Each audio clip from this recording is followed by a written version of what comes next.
I believe one of the things that we have to do to restore vitality to our council is make some changes. And that means making some tough choices. Having to restructure a department in particular, and just changing a few faces around this board. You know, this is what's hard about politics, is being able to put the friendships aside.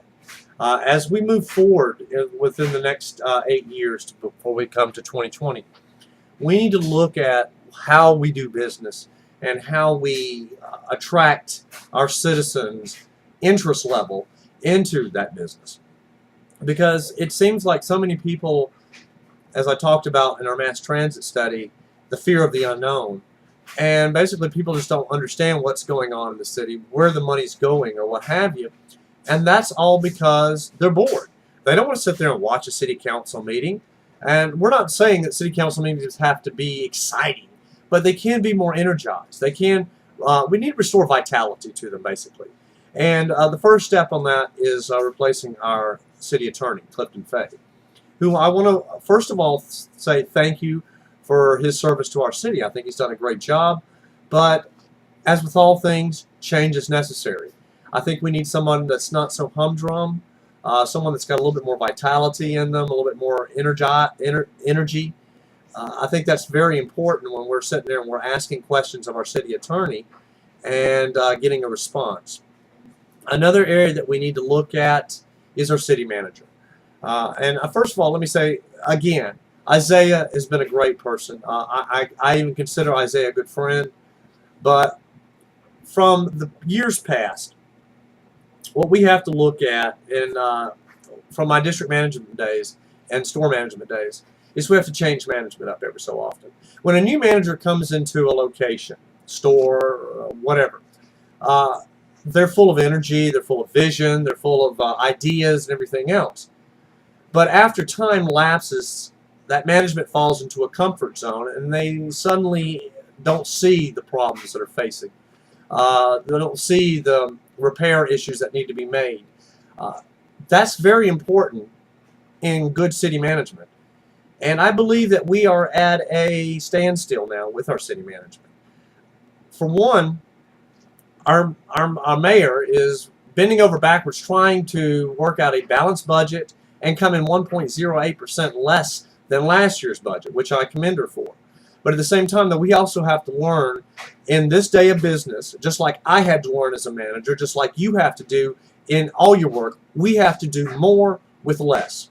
Our city manager, who makes $120,000 a year, and has two assistant deputy city managers who make $101,000 apiece.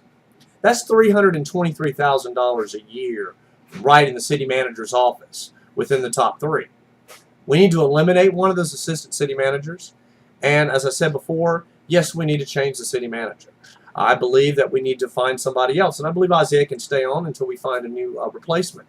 But we want somebody with, let me explain. With all the oversight that we have seen and with the money that this office makes, with the extra help, the extra oversight, with two deputy assistants, why did we have the debacle with Columbus Parks and Recreation? Why did we have over $1 million in landfill fees unpaid? There's no excuse for it. And it's time to stop making excuses for people and start making some changes to the faces of this management. You know, and it all goes to like my opponent, who I will always commend for his service to our city. He has a great wealth of knowledge to bring to this council because he's been here since consolidation. How wouldn't he? But at the same time, though, our people expect more from their leadership, not just somebody that comes up and shows up to council meetings.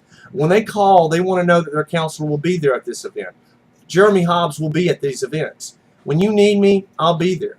Just like, I'm not even city councilor yet, and Wayne Jenkins, owner of Fashion Attraction, called me about a week ago and told me the hardships that he's facing, very quite possibly having to close his business. And we've got to do more in the city. We need some innovative ideas. We need people that are going to get out there and organize and make things happen. And that's exactly what I've done.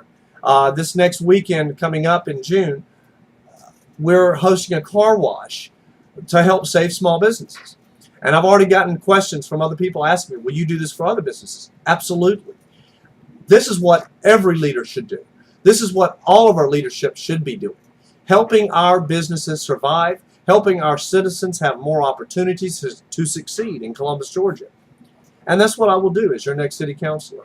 Real energy, real action, real vision. Something that I will bring to the city council District 8 seat when elected July 31st.